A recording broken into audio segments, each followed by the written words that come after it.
नमस्कार मित्रों, मैं एस्ट्रो वास्तु रिसर्चर हस्तरेखा रीडर से संजीव। आज के हमारे जो चर्चा का विषय है वह वैवाहिक सुख है। वर्तमान में कलयुग में बदलते परिवेश, बदलते वैवाहिक स्थितियों और बदलते विवाह के तरीके और बदलते विवाह के रिश्तों के संबंध के कारण विवाह के जीवन में स्थिरता, खुशहाली होना बड़ा चैलेंज हो गया है। इस चैलेंज से हम कैसे निपट सकते हैं और हम हमारे जीवन में होने वाले वैवाहिक सुख के स्तर को किस तरह अनुभव कर सकते हैं या किस तरह महसूस कर सकते हैं या किस तरह उसका आकलन कर सकते हैं, इस हेतु हस्तरेखा शास्त्र, वास्तु शास्त्र और ज्योतिष शास्त्र में ऊर्जा पैटर्न विधि के द्वारा इनका अध्ययन किया जा सकता है। प्रथमतः यह जानना आवश्यक है कि वैवाहिक जो सुख होता है वह मुख्य कारक शुक्र उसका कारक होता है, जिससे कि जातक के जीवन में वैवाह सुख प्राप्त होता है और विवाह होता है। शुक्र के मित्र ग्रह वैवाहिक जीवन को परिवर्धित करते हैं, बढ़ाते हैं।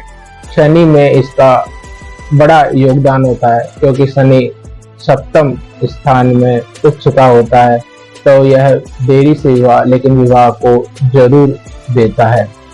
विवाह का संबंध शनि से और बुध से हो तो विवाह की जो परिस्थितियां हैं बदलती हैं और हमारे जीवन में विवाह के विपरीत स्थिति होते भी हमारा विवाह होता है। अब हम हस्तरेखा से चर्चा करें तो हस्तरेखा में शनि को भाग्य रेखा का या शीर्ष रेखा का प्रतिनिधि माना जाता है, उसे शनि रेखा कहा जाता है। शनि रेखा जातक के जीवन में वैवाहिक सुख, पुत्र सुख और दैहिक सुख को प्रदर्शित करती है। इसके साथ जातक के जीवन रेखा पितृ को और मस्तिष्क रेखा मातृ को रिप्रेजेंट करती है। चंद्रमा जातक के प्रेम को रिप्रेजेंट करता है।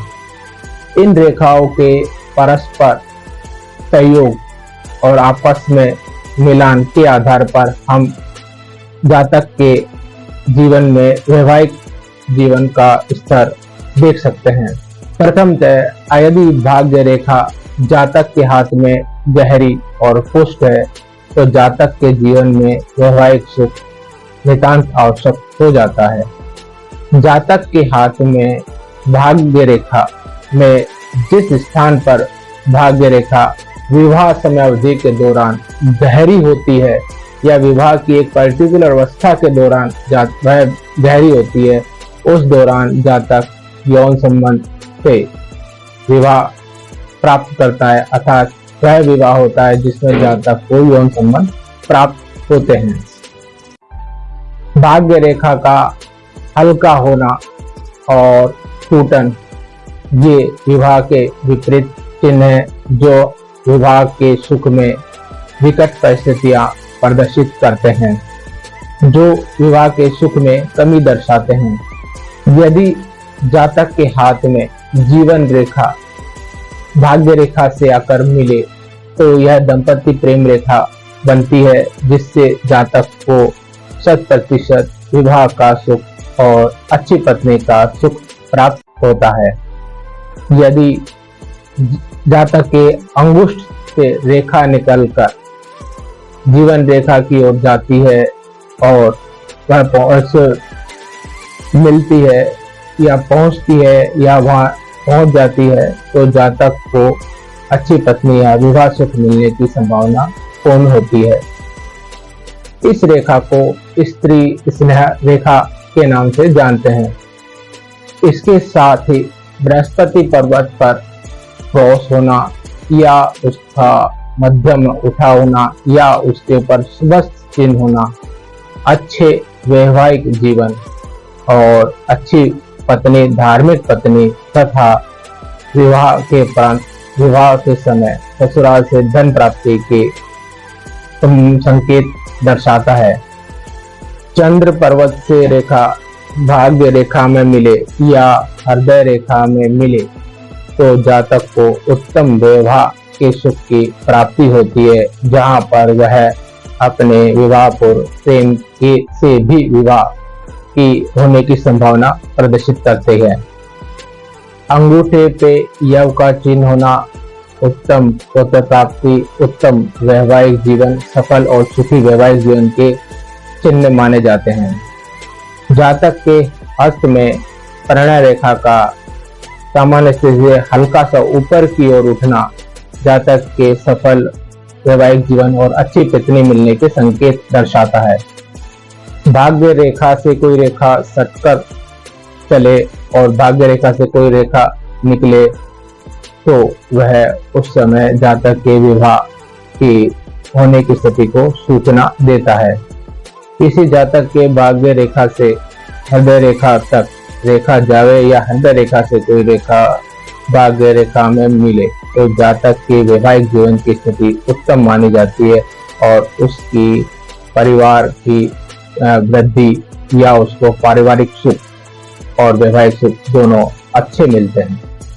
इस प्रकार हम जातक के जीवन में सामान्य परिस्थिति और हस्त रेखा से जातक के वैवाहिक जीवन की स्थिति, जातक में जीवन में विवाह है या नहीं, विवाह है तो किस स्तर तक है, विवाह है तो उसका विवाह कब होगा, विवाह प्रेम विवाह है वो कब होगा, या जातक के विवाह में पत्नी से कितना अच्छा सपोर्ट मिलेगा वह अध्ययन कर सकते हैं। इसी प्रकार यदि हम इसे वास्तुशास्त्र से मिलाना चाहें तो हम इस तरह देख सकते हैं कि जातक की जो रसोई होती है वह पूर्णतः आग्नेय कोण में ही होनी चाहिए तो जातक को सफल वैवाहिक जीवन मिलता है। इसके अलावा अन्यत्र स्तर पर होने पर उसे नुकसान होता है। रसोई वायव्य कोण में की दिशा में होने पर प्रेम विवाह की संभावनाएं बढ़ जाती हैं। पश्चिम में रसोई जातक के जीवन में विवाह का देरी से आरंभ करती हैं पर उसे सुख जरूर देती हैं। पूर्व में ईशान कोण की तरफ रसोई पति पत्नी में विवाद पैदा करती है, वह अच्छे वैवाहिक जीवन को स्पष्ट नहीं करती है। पति पत्नी आपस में भीतरी मनमुटाव के साथ जीवन जीने को मजबूर हो जाते हैं।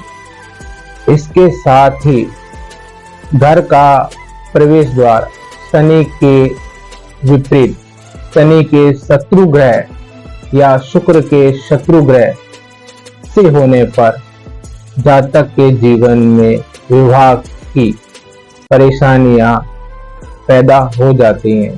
इसलिए जातक को जीवन में ग्रह निर्माण के दौरान अपने ग्रह का प्रवेश द्वार उस पद पर स्थापित करना चाहिए जिससे वह शुक्र और शनि का विरोध करने वाले ग्रह ना हो सके।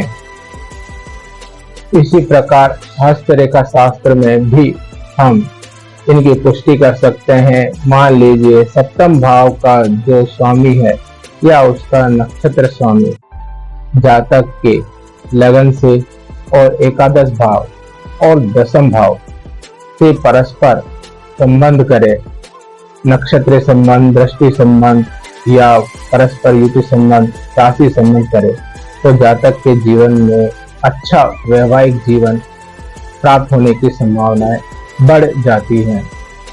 इस प्रकार हम हस्तरेखा, वास्तुशास्त्र और ज्योतिष शास्त्र के माध्यम से जातक में जीवन में वैवाहिक जीवन की गणना, आकलन, स्तर का अनुमान लगा सकते हैं। धन्यवाद।